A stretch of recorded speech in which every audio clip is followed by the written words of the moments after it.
Well, thank you so much, Geraldine, and thank you to the Media Convention. It's fantastic to be here. And I'm just going to dive right in because I have a lot to cover today. And just to sort of put my talk into segments, the way I'm going to start is by discussing really troubling applications of big data, algorithms, and artificial intelligence to the public sphere, to politics and culture. After going through some of these problems, I'm next going to talk about 7 regulatory approaches that could be deployed in order to address the problems caused. And finally, I'm going to reflect on some situations where perhaps regulation is too late or counterproductive. So I think with that type of presentation, we'll have a balance and we'll try to understand what can government do, can it do anything to respond to the evolving media landscape that in many areas is very troubling. I want to start with sort of 4 ways in which recent developments in the public sphere over, say, the past 5 years or so have reversed the common utopian story about the nature of media online. And I would summarize this by saying that we've moved from a wealth of networks to a black box society. How did that happen? Well, it first happened because we were told that the ability of almost anyone to set up a website, to say their own piece online, would end big media domination and would empower everyone. But what we've also found is that it's enabled a great deal of fragmentation and extremism. Secondly, we were told that the enabling of anonymity would give people an extraordinary courage and freedom to speak their mind. But what we're also seeing is that the most powerful plutocratic forces in societies can set up shell corporations. We saw that in the Panama Papers. They can set up other entities that essentially allow their influence to go unchecked and nearly unmonitored because it is so secretly funded and accomplished. A third example of the utopian version of the public sphere via the internet was the idea that all would participate, all would have a right to speak. But we've seen the flip side of that is, say, hashtag spam, where, yes, if everyone has the right to speak, then you certainly also have the right to, say, flood the hashtag Black Lives Matter with white supremacist propaganda, right? And to the extent that this is permitted, it is an almost immediate effort to strangle in the cradle the emancipatory potentials of the public sphere that we had all hoped and dreamed of 10 years ago or so. And I mean, perhaps even, to make it even more topical of the last week or so, our original conception of WikiLeaks was this wonderful tool to discredit the surveillance state. Now it seems as though it's sort of really bent on discrediting anti-fascist candidates in elections. And so when we see this type of transformation, we have to worry, and I'm going to go into some particular examples of this. The proliferation of Twitter bots, I think, is not merely a reflection of technical evolution that people like Tim Hwang were writing about years ago. It's also a reflection of a commitment to what I call free expression fundamentalism, where the idea is that, say, if anybody can code up a program that wants to speak or tweet thousands of times online, that is a natural extension of their right to speak. I think we really have to combat that because we can't just allow, say, the romantic appeal of Isaac Asimov's talking robots to influence our idea of how software and automated methods of speaking can influence the public sphere because, I can never keep up with a bot that can tweet 1,000 times an hour, neither can anyone here. And the logical endpoint of such a completely unregulated and unmediated public sphere is one where those who are the wealthiest with the best coders are able to drown out everyone else.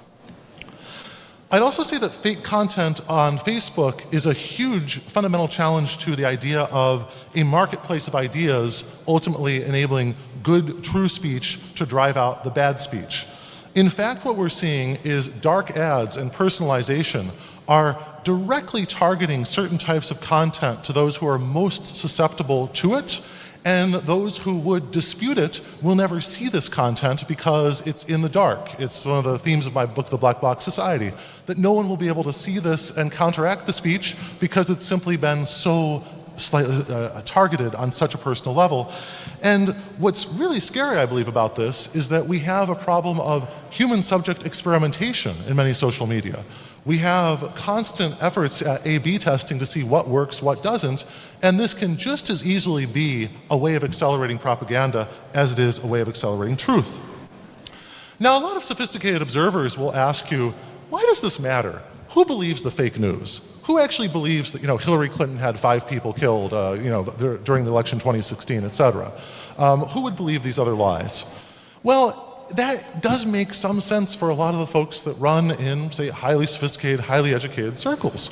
But we also have to worry a great deal about floating voters, low information voters, voters that are marginally attached to the political process, being particularly susceptible to a lot of efforts at propaganda and online manipulation.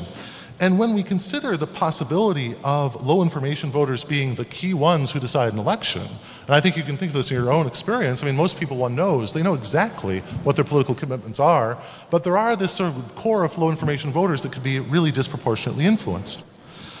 I'd also say that, the promise of Facebook was that of a unified, national, supranational, even global public sphere where we could all talk and debate, and that still is part, say, of the 6,000-word Zuckerberg manifesto with respect to Facebook. But the problem is that a sort of radical egalitarianism as to source can lead to a total lack of educative effect or branding as to the validity of the content. So when you have a situation where automation homogenizes the presentation of information so that everything looks the same. Something could be from the Denver Guardian, so-called, that was just cooked up by a couple of people in a few days, or a site like that was just cooked up in this way, could appear with the same level of authority as something, say, that was from a prize-winning newspaper or investigative team. And this, again, this idea of a sort of debased egalitarianism, a way of sort of making everything look the same, is very troubling. I also think that one of the biggest problems here is that a lot of the people that run the biggest online platforms and intermediaries, Google, Apple, Facebook, Amazon, Microsoft, et cetera, they come from the US. And the culture of the US really has culminated, at least with respect to free expression, in something that I call First Amendment fundamentalism. The idea behind this is, it's in a book called Courting the Abyss, where the strange value system is that the worse the speech is, the more misleading it is, the prouder we are to allow it, because it shows how radically committed we are to let everybody say whatever they want. The culmination of this is in things like, there's a case called US v. Alvarez called the Stolen Valor case, where the Supreme Court says the government doesn't even have a right to make it illegal for people to lie about whether they had military honors. There's another case from the Washington State Supreme Court that essentially guarantees political candidates a right to lie. It's really just that simple, saying that, we're just going to allow the candidates to lie. And when you have a public sphere that has this type of cultural, legal attitude toward free expression, of course you have viral stories that say, lies about that there are 3 million illegal votes or what have you. We also have to look at the material foundations, not just the legal foundations of this sort of automated public sphere. And I think these are really brilliantly investigated by Jodi Dean in her book Blog Theory, where she describes the circuits of drive and the profit that is made by simply outraging people, right? Rational opinion formation and deliberation is not a profit center. Rapid sharing and engagement is. And that's one reason, for example, why even Dadaist interventions, like Ben Grosser's effort to randomly automate your reactions to Facebook posts, why these things are so popular. Because people have a sense that this is sort of an out-of-control public sphere that really is very hard to understand where it's going or what one can do to even influence it in a positive way. Academic responses have been various to this problem. So we have a situation where you have a lot of people that are trying to figure out, is there a role for regulators? Is there a role for consumer protection authorities, for media authorities, for other entities? Unfortunately, though, there's another aspect of US American centrism that I think is overly influencing the internet debate, which is a rhetorical commitment to something called, one unified open internet, or don't break the internet. And so often what happens is that when there are efforts at rational public interest regulation of internet media, a lot of those at trade authorities from the US and other entities say, if you allow different rules in, say, Germany or France or Argentina or Japan than US-centered rules, you will break the internet. And this, I think, is something to be resisted because we need culturally and nationally specific responses to some of the problems that I've just gone through. The problem also is that we have an attitude from the US Federal Communications Commission, pioneered in the 1980s, that television and now the internet, under Ajit Pai, the current FCC chair, is little more than a toaster with pictures. And if we trust the market to give us the best toasters, we can trust it to give us the best internet, the best program online. Of course, even in the case of toasters, that's not true. There are product safety commissions that actually try to ensure that your toaster won't explode in your face when you put bread in it. But nevertheless, this is one of the problems in which we have much rhetoric from the US saying, just don't regulate, it'll all work out in the end. But this is very disingenuous because essentially deregulation is a lie.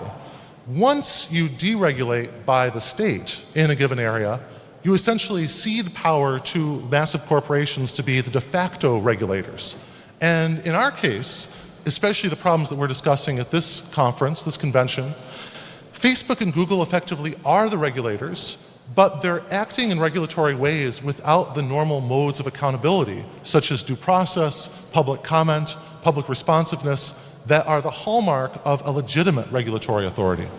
And so as I go through 7 different regulatory responses, part of the inspiration for this is trying to figure out a way in which the de facto regulatory power of online entities could be translated into something that is more legitimate and more responsive to public ideals. This is, in a nutshell, the 7 items that I'll be going over the next 15 minutes, which are to label and monitor and explain hate-driven search results, to ban certain particularly dangerous content, to audit the logs of data fed into algorithmic systems, to allow some limited outside annotations, to limit the predation possible by online intermediaries, because I think that's a huge part of the story here, is that as you see so much money, power, and attention being sucked up like a vortex centripetally into these online intermediaries, there's so much less to go to the standard or our media forces. The right to be forgotten as one case study in this area of algorithmic accountability, and finally, a shout out for media literacy. So one example here is labeling and monitoring biased certain results. And an example that I'm sort of putting on this here on the slide is one involving the rise of advocacy by the alt-right to promote a revisionist account of the Holocaust and of history up to World War II. And what we see in this situation is that people searching on the term Hitler, on Holocaust, on the 1930s in Germany, etc., all of these types of searches are leading to extreme prominence for renewed right-wing results or far-right Nazi results. And this was revealed in a piece by Carol Cadwallader a few weeks ago. She did some empirical research, some anecdotal studies or stories of here. What's kind of ironic here is that we've actually moved backwards from where we were in 2004. I started writing about search engines and their arrangement of information back in about 2003 or so. And when I was writing some of my first articles, like Rankings, Reductionism, and Responsibility, I found this example of JewWatch, which was a Holocaust denial site that was in the top 10 results for the query Jew. At the time, what Google did is they were extremely worried by this. The Anti-Defamation League complained to them, and they had an asterisk next to it. And at the bottom of the page, they said, "We are very concerned about this result. We believe it's been manipulated, but just know that we can't really change it, but we would like you to bear in mind the potentially illegitimate origins of this result." Okay? What Cadwallader's reporting revealed in the past year or so is that there was backsliding from that commitment by the company. And it's rather ironic, right? Because if anything, Google is 10 times more powerful and more rich than it was in 2004, but it backslid. Another problem that I think is really important and what demands some responses is autocomplete bias. So we have a problem where, for example, autocompletes about certain individuals are leading to clearly biased results. Now here's one, because it's a public figure, I am less inclined to endorse any sort of intervention. But certainly when there are private figures who are having autocompletes going after them, that's clearly troubling.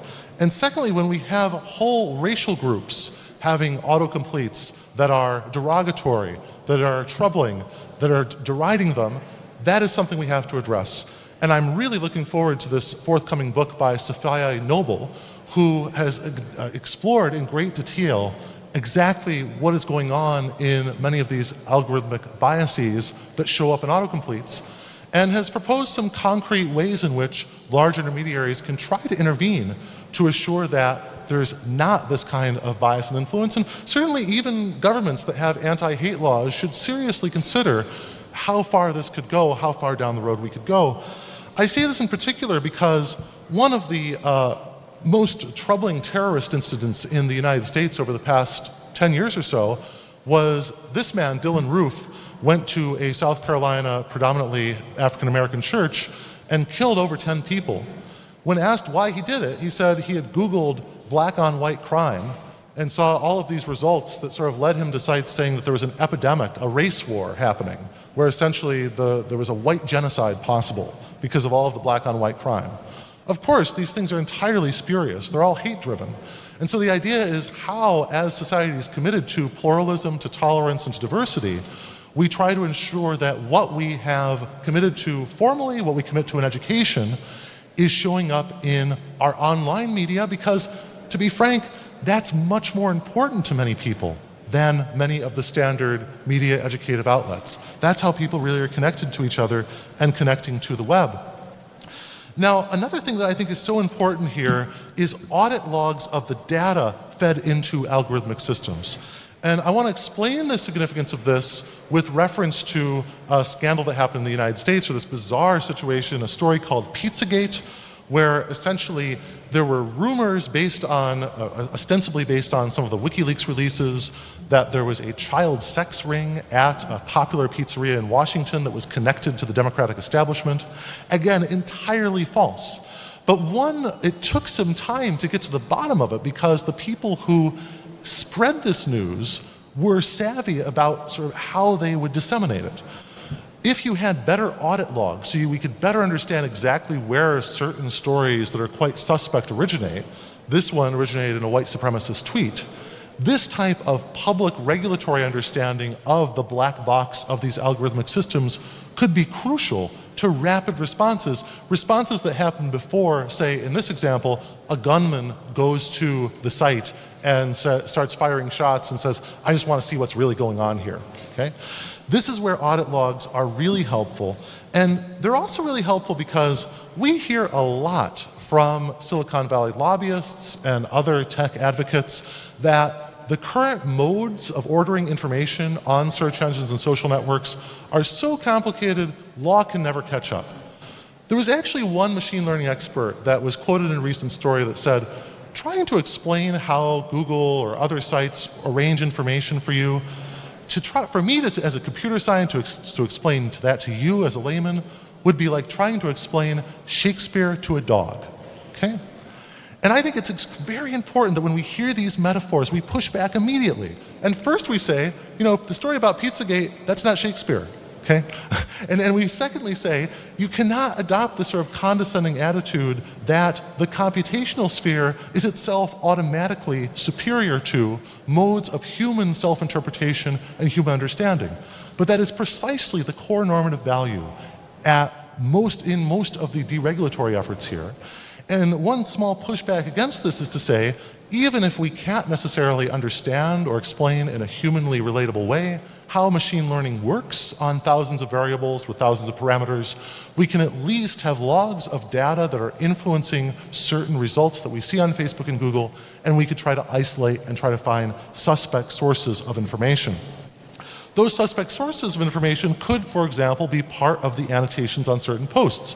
So if you recall the Jew Watch example I gave from the beginning about how white supremacists were gaming the search engine to lead to anti-Semitic results, that could be a much faster process if we have data from audit logs that allow us to identify, say, suspect efforts to manipulate news feeds, to manipulate search engine results, and then immediately, or very close to immediately, allow annotation of those results. And I think this is a very important step forward in how we regulate the economy, because we have already committed to the idea that we need to have labeling of, say, food and drugs. So we understand, say, how many calories, how much fat is in food. What we need to take as a second step in an information economy is we not only need to have information about goods and services, we need to label, we have to have information about the information we get, okay? We have to be able to understand that there might be certain suspect or troubling influences on the data we're getting that helps us to figure out what shows we're going to watch, what news we're going to trust, what feed we're going to follow, etc. And that's a premise of Mark Patterson's book on antitrust law and the new economy. It's an effort to sort of step to a second level of awareness and to break out of our self-imposed tutelage about black boxes, to break out, to really enlighten the public sphere in these scenarios. I also think that part of this is inevitably going to involve restoring human editors. And when I say restoring human editors, I don't mean doing this in the classic Facebook style of creating a caste of untouchable journalists who are out in a trailer somewhere that are contract workers who can be immediately removed or vetoed by anyone who's an engineer in the company, okay? We have to realize that this sort of caste system, very explicitly described in Kate Lossey's book about Facebook, is a reality about the way in which a lot of entities in Silicon Valley see the relationship between journalists and engineers. What we instead need is we need to really make sure that there is this robust and substantive commitment to respecting journalism as a profession, not merely a source of piecework, propaganda, or PR, and to ensure that human editors can, for example, look at breaking news story and just knock out ones that are clearly have no basis in reality. Google's fact-checking initiative is one small step in this direction. They have partnered with entities like Snopes.com and factcheck.org. They're trying to ensure that there are some rigid parameters to qualify those who serve as fact-checkers to have some level of accountability and responsibility there. But I do think there are some issues. One is sort of a interface problem. So one problem here might be that, even though Snopes.com is debunking the story that Pope Francis endorsed Donald Trump for president, we nevertheless have the headline is the Pope endorses Donald Trump for president. And we have to be sensitive to a world of, as Hartmut Rosa characterizes it, a world of acceleration and social acceleration, that we have the ability of entities to respond to the possibility that people may only be reading the headlines. So maybe even headlines have to be sort of altered to respond to the real activity of media reception by new audiences, fast audiences. Same with the story about, Clinton campaign chairman involved in satanic spirit cooking. Again, false story. Let's perhaps not require people to click to the second page. Let's have a better sense of what an accurate headline would look like. And I also want to say that the groups involved, first of all, I question, are they being adequately supported by the large intermediaries? The second question I have is, have we really opened it up to all potential groups, right? Or do we have a very narrow concept of what fact-checking could entail? And I think that this type of civil society initiative, trying to recognize its quasi-governmental nature, trying to recognize that there are questions of legitimacy, of representation involved, is very important, and trying to be open about that, right? And I think back even to the Google response to the right to be forgotten decision, there was not quite enough pluralism in terms of how they established a board to try to respond to that. There could be more. In going further, what I want to say is that, we have to, when I talk about funding these other entities, part of that funding probably has to come from intermediaries themselves. And we had a proposal back in 2006 or so by Harvard professor Terry Fisher to assure that content was getting some share of the profits that were being made from the growing connection and internet connections of other people around the world. And he would actually had a proposal that would allow lots of access to content after having a tax on internet connections.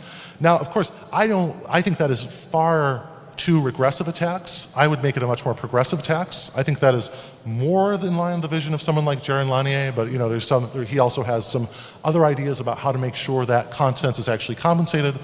But part of the idea here is that we have to recognize that as more and more revenue goes to the intermediary, less and less to the source that actually is enabling the intermediary to be something of value, we have to respond to that. Another example I'll give, number 6 of my examples, is the right to be forgotten. And I think that the example here is one where I know it's controversial. I know there are certainly concerns in the press about potential censorship, or collateral censorship would be a more accurate term. But I think that when we look at the demands of individuals, say, and when you have a woman who says, whenever people search my name, the first result they see is the fact that my husband was murdered 20 years ago. I don't want that to be the first result everyone sees about my name for the rest of my life into perpetuity. It seems that a humane, compassionate response to that really is for the intermediary to help that person, say, obscure the story. At least when it's a search on her name, right? It reminds me a lot of like a credit report or a dossier or a private investigator's report on somebody. They really need the ability to respond to that. And this, I think, is a first step toward assuring that we are not just sort of drifting into an artificially intelligent future, but we're drifting into a wiser future where there's some artificial wisdom that's informed by a compassionate response and a requirement under law that intermediaries be somewhat responsive to individual concerns. Can it be abused? Of course. But the answer to this abuse, I think, is better, more legitimate operationalization rather than ending the right in itself. And I think that this is part of, it fits in together with some of the ideas that I've already been talking about with respect to obscuring certain content, banning certain content, because it really is quite possible that we are on the cusp of a social media genocide. If you have the ability of individuals to spread hatred, to spread damaging stereotypes or fake news about, say, a minority group in a community, we could be very close to a scenario where that group in itself could have accelerated hatred directed against it. And we need to have mechanisms in place to try to at least retard that or slow down the acceleration of damaging content. A final example that I would give, and this is steps back from that sort of disaster scenario that I was thinking about in the earlier slide, is educating users in media literacy. One of the concrete examples here that I think is most compelling is that there are lots of people that do not understand the difference between a sponsored story on Facebook and organic content. They don't understand the difference between sponsored ads on Google and real content or content that's ostensibly organic. And just to have these basic levels of media literacy taught maybe in 4th, 5th, 6th grade so that individuals know what are they being paid to see, what is something that is arising out of a less commercial process, although certainly a commercial process. This type of media literacy is really crucial. And it's also crucial even in the smallest settings. So for example, there are lots of scandals now in the US about celebrities promoting, not just the Fire Festival, but promoting drugs online. And we have, like Kim Kardashian was actually warned by the Food and Drug Administration not to promote a morning sickness drug without at least acknowledging this is an ad, right? Because people should have some level more of skepticism about advertising than about organic content. Ultimately, these 7 ideas that I put out here, these 7 modes of regulation, they are something that I think would enable us to move a bit closer to a better modulated, more representative, more legitimate online public sphere. I'm not saying there's the solution to everything. Certainly there are many problems with the legacy media that I've not even touched on here to this point. I'm going to in the third of the talk. But they at least give some sense that there can be democratic will formation by a polity that is coherent and that wants to set certain rules of the road with respect to how information is disseminated and consumed online. But I also want to think about what happens in public spheres that are what I call post-deliberative. And I have on this slide 2 social theorists who I think are really, there's almost a rivalry between their thought and whose thought will most influence the 21st century in politics. And they're Jürgen Habermas and Carl Schmitt.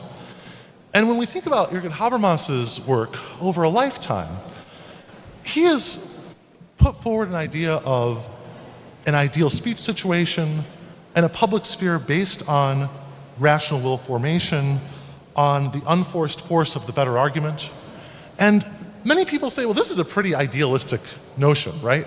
I mean, and it's ironic when we think about the intellectual history of German social theory that, he himself was almost acting to be a more realistic voice in response to the Frankfurt School. But I think it's very important to have these as regulative ideals for how we enter into political debate and dialogue.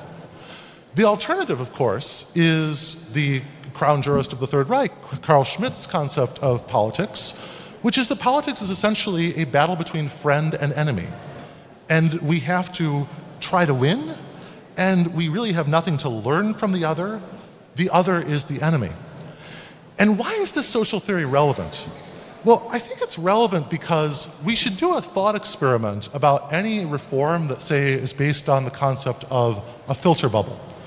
So let's imagine that we're really concerned about Elie Pariser's concept of filter bubble, and we ensure that everyone on their news feed, all people who are identified as left, see some right-wing stuff on their news feed, and all people who are identified as right see some left-wing stuff on their news feed. If everyone is committed to a relatively Habermasian ideal of deliberative democratic politics, maybe this is going to lead us to moderation, right? Maybe this will lead us to consensus, to societal harmony. However, if we can just imagine a society where, say, liberals are, say, very open-minded, you have, say, liberals are on the left, very open-minded, and you have those on the right who are completely closed-minded, then if we iterate over time, we could imagine a scenario where there's some folks on the left, liberals, who say, yeah, these sort of neoliberal or policies with respect to immigration, with respect to taxation, etc., maybe they make some sense. Maybe I'll move a little bit closer to the right. And then you might have a right that says, we will never move. We are here. Okay?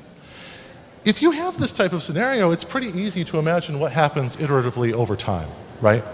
And I don't think this is just a thought experiment, really. I think it's actually something that's coming somewhat close to reality in the United States at the present time. And this is where I want to draw a distinction between, say, being concerned about algorithms and being concerned about, say, legacy media.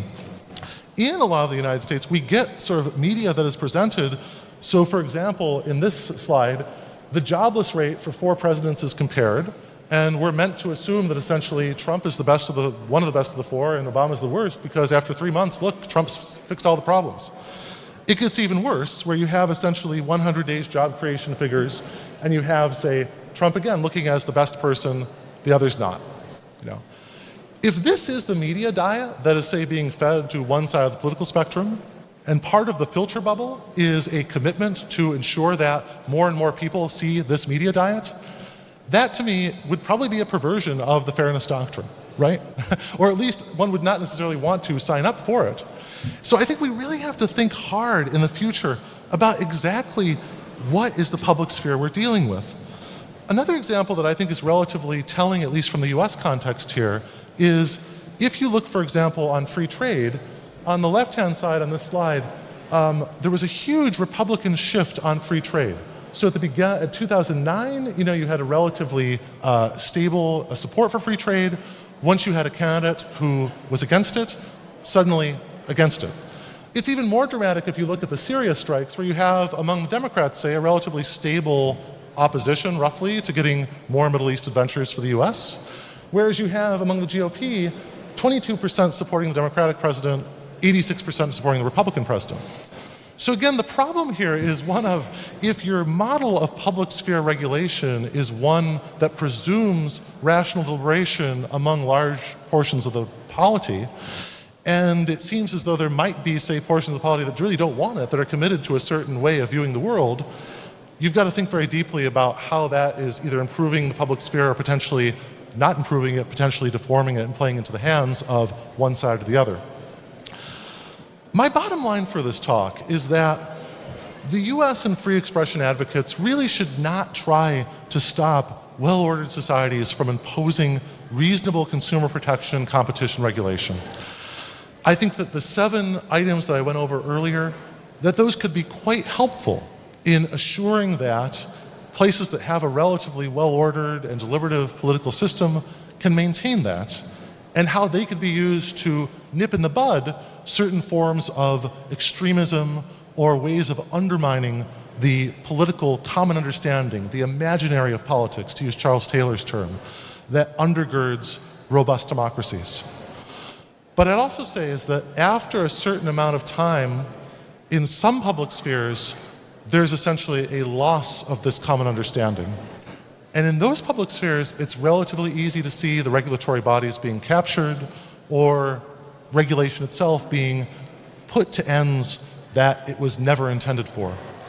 And so this sort of cultural sensitivity to whether we are in a Habermasian or Schmittian public sphere will be central to how committed we are to the 7 types of reform of the automated public sphere that I discussed earlier. And so with that, I just wanted to thank you so much, and I really look forward to questions and dialogue from this group. Thank you.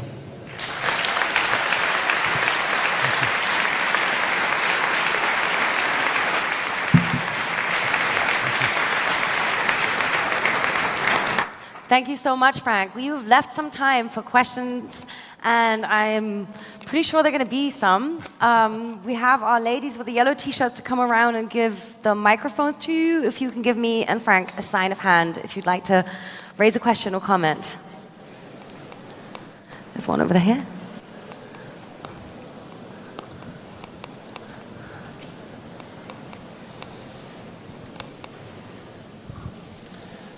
Hey, first of all, thank you very much. I enjoyed it very much. And I have a question. You had this idea about information, Yes. like labeling the information. I was thinking while you said that, like, how would you, or what kind of thoughts have you about that people trust this label? Because there's so much mistrust, there's so much like conspiracy theories that people really believe in. What you talk about, like, what is your idea about like establishing trust for these kind of senders that label? Right. That's a fantastic question, and I think that the problem of achieving some sort of self-reflexivity, self-reflection about the public sphere is a really critical one. I know that there are some, certainly the organization factcheck.org was widely distrusted by a lot of people who felt that it had an extremely narrow approach to public financing, for example. And so that is something where enabling many groups to be part of the dialogue should be a first step toward allowing more legitimate forms of labeling information online. I think this is going to be part of a consultative process that should be a cooperative endeavor, say, between governmental authorities and the intermediaries that are sort of would be have the most effect here. I just think that it can't be left entirely up to the intermediaries themselves, because if it is, then I certainly am distrusting, and I want to see more involvement by civil society. Now, part of that involvement could involve, say, looking at the past record applications from the group, setting up a commission to sort of go through the applications to figure out who would be, say, who's done the most work in this area, the most credible work. To allow challenges. So for example, in the rulemaking process administratively, you have comment periods, and then you allow, sometimes there's an allowance for comments on the comments. So that can be part of the issue as well. But I also have to acknowledge that you don't want to create a situation where it's simply the person that is most doggedly interested that wins, because that sometimes you see in like Wikipedia edit wars. And so you have to be careful to sort of make sure that you're not setting up a system where it's simply about whoever expends the most effort. There has to be a somewhat more closed process, but a process that is open at the beginning, but then also allows some contestation and some renewal and some circulation too. You don't want the same organizations doing it over, say, past 5 or 10 years or something. But all of those things, I think, have been addressed by, say, intergovernmental advisory panels or other panels. And all that I'm really focusing on here is trying to ensure that these methods are recognized, that something that is like a state action is recognized as in the identity of what intermediaries are doing, that they are acting like governments, that they need to act like it. And one last example is my colleague Danielle Citron has an article called Technological Due Process, path-breaking article, where she says that when they make these decisions, there should also be due process, a right of contestation, a right to be heard. And that's where I think the worry about algorithms and artificial intelligence, I think, really bites, is because so often in tech firms, it's seen that anything that involves a human is a defect that indicates a failure of code. And what we need to do is to reverse that and say, in fact, humans are essential to governance, and involving them is a sign of the legitimacy of the process, not of its deviation from a platonic ideal of an entirely automated public sphere. Thanks. Are there more questions? You're going to have to wave and make yourself very visible over there. Thanks. Right there. Hello? Here? Over here? Sorry. You already have, okay, then you first, please, and you after that. Thank you. All right. I wanted to ask about, you had this little scenario that you sketched, kind of the hard right that has a clear position, and the beautifully liberal liberals that are so open, and that would kind of shift the whole society to the right. Now I'm kind of part of a mixed tribal marriage. My wife's family is conservative, evangelical, Kansas. My own family comes the liberal East Coast. I hear from both sides, especially after the election, I hear so much ignorant stuff on both sides. And I just don't quite buy the kind of beautiful, idyllic picture that you painted of the liberals in the United States. Oh, sure. No, I mean, I would say certainly you could model it the other way.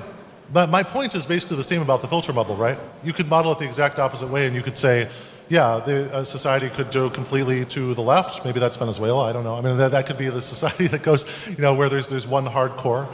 But I just sort of thought that was a convenient slide because it was sort of an image that I think is quite compelling in terms of rebutting the filter bubble model.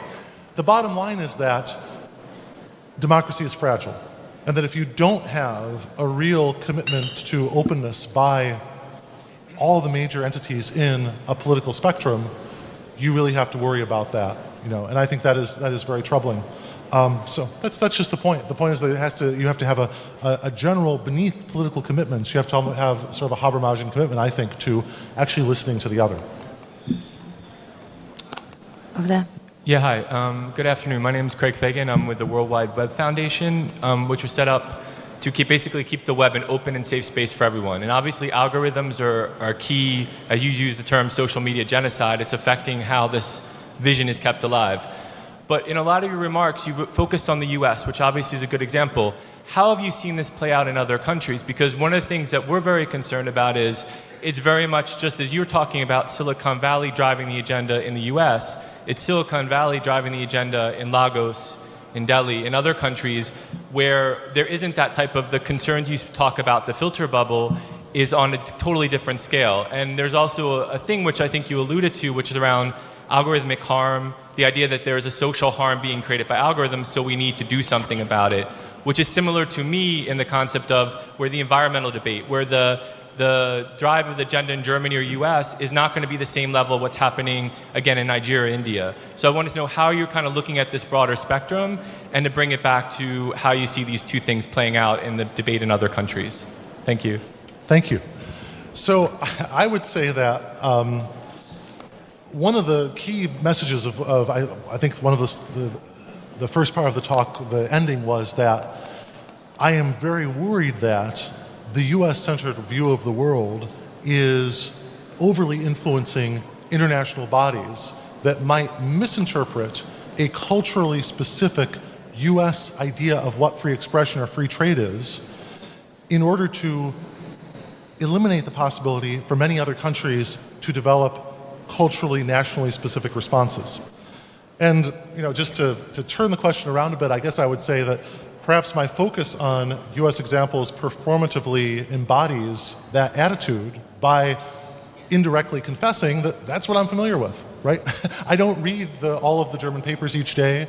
I don't read all of the British papers each day. I certainly don't. I don't read the other countries' papers each day, but I do look quite specifically and look quite closely at what the US experience is. And I think that what it shows is that in a country with very advanced penetration and adoption of some of the most advanced automated public sphere methods, that you have a lot of opportunities for distortion. So all that my bottom line would be is I'm trying to essentially use US parochialism against itself. I'm trying to say essentially that don't necessarily trust what is being advanced by interests largely identified with culturally specific ideas of what free expression or free trade is. Be open to other sort of experiences. So yeah, that would be my response. There's one more question in the front row here, and one more over there. Hello, Annette Mühlberg. I'm a member of the trade union Verdi, and my question is if it would be helpful to open the discussion more up, not only talking about filter bubble, but talking about the necessity of transparency of algorithm in all the spheres of democratic decision making, but also about security.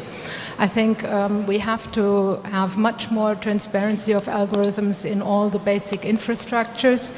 It's extremely intransparent, unfortunately, and therefore it's a security issue. But also, for example, in the trade union, we do have, talking about different laws in different nations. In Germany, we have co-decision making, and we need to have transparency of algorithms, or at least criteria, what's going on with the software, the functioning, the decision-making processes of software, to be able to co-decide what kind of technology can be introduced. So, I think that there, in general, for democratic procedures and safe infrastructures, we do need much more transparency, and it's part of the filter bubble and part of other issues too. Maybe if we discuss it as a general problem of democracy and security, maybe then we have a little bit more strength in pushing it. Thank you. Oh, I would completely reiterate that point. I think that, in particular, in my Black Box Society book, I was really focused on the data brokers, the media sector, and the finance sector. And I thought particularly if you look at the crash of 2008, the global financial crisis, much of that was down to the extreme opacity of algorithms. But what's so important is that we have to emphasize that this opacity was a social construction. A lot of firms say, oh, it's just too complicated for people to understand. In fact, it's because of trade secrecy requirements, etc. And one thing I'm very concerned about in the European context is that the right of explanation that is guaranteed under the GDPR, that will be essentially cut down to nothing thanks to trade secrecy assertion by large algorithmically driven entities. So we really have to watch trade secrecy assertion. I'd also say, and I have to preview my next book, which is on robotics, that in the areas of medical robotics, education robotics, law enforcement, and the military, there's extreme opacity about the guts of robotic systems. And if you think it's bad when it's opaque as to how we're getting our news feeds and how we're getting search engine results, imagine when it's a robot deciding whether to arrest you or not, or how it's going to be teaching, or how it's going to be diagnosing illness. So as these algorithms power more and more parts of our lives, we're going to have to really recommit ourselves to exactly the type of commitments that you articulated. So thank you. And let's take one more question from the lady right there, if that's okay with you, Frank. Thanks. Well, thank you very much. First of all, this was a very inspiring talk, and I look forward to following this up with your book. I'm not quite sure whether I really can put my finger on my question precisely now, but I would like you to connect what you just said to the notion of democracy, because what struck me is that a lot of what you suggested is actually very top-down. You were talking about regulation, you were talking about the old notion of gatekeepers to information, about labeling information. Now the concept of democracy says that people actually participate from the bottom up. That seems for me to be a bit at odds. And one of the good things that I think that the internet has brought about, and especially also in the context of the Trump election, is that we've been seeing a lot of grassroots journalistic outfits, startups, etc. pp. So how do you put this together? Sorry, sure. I just throw this at you, yeah?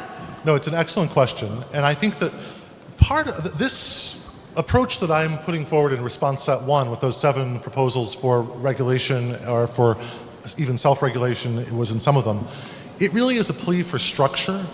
And here's how I would root this, and it actually comes from a James Q. Wilson book about bureaucracy. He's a great administrative law, or political scientist, and used in administrative law. And he compares ideal types of how political struggle is done. And he says that and again, this is very crude, but I think it's illuminating. He says that in Europe, many decision procedures seem like they follow something like the Marquess of Queensberry rules, or it's like a boxing match. There's a fight, people contest it, there's an argument, there's a decision on a winner, and people sort of are going along with it generally. He compared that to the American political process, which he analogized to a barroom brawl. He said that the fight there, it never ends, There might be a gang that goes out of the bar and tries to get somebody else to come in and beat up their enemies, et cetera. And he said that's essentially what the administrative process in the US reminded him of, was this sort of complete free-for-all. And I think what my argument is that I think that 10 years ago, say when we were most influenced by, say, a wealth of networks type of utopianism about the potential for networks online, that we thought that this would bring everybody in and that would sort of automatically conduce to democracy, to free markets, et cetera. It was a very Hayekian vision of spontaneous order. I think that over the past 10 years, what we've seen is that what's really happening is that there are large intermediaries that have enormous power. So first of all, it's not like regulation is intervening on or interfering with a process that is now an open-ended and grassroots one. It's really one where the process right now, the default, is one of extreme centralized corporate power. And secondly, that the sort of grassroots vision, grassroots are very easily replaced by astroturf, by fake grass, right?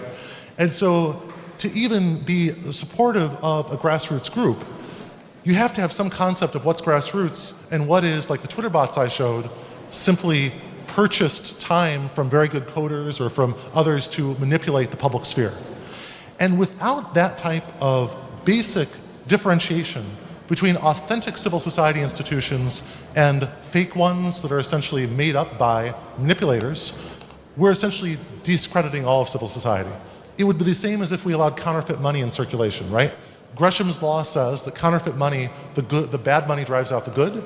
In many respects, we would have bad civil society entities driving out the good, the fake ones driving out authentic ones, et cetera. How do you make that distinction? That's difficult. But at the very least, entities should be extremely transparent about their funding, about how they were formed, about their governance structures, et cetera. There are, unfortunately, in many contexts, there's lots of think tanks that say, hey, we're just a civil society group, we're just trying to represent the grassroots. And it's obvious where the funding is coming from, but it's never noted on, say, reports, news media, et cetera. So this sort of self-protection of civil society demands some forms of structure. And without it, we're going to see that type of barroom brawl model of politics that really ends up in exactly where the US is right now.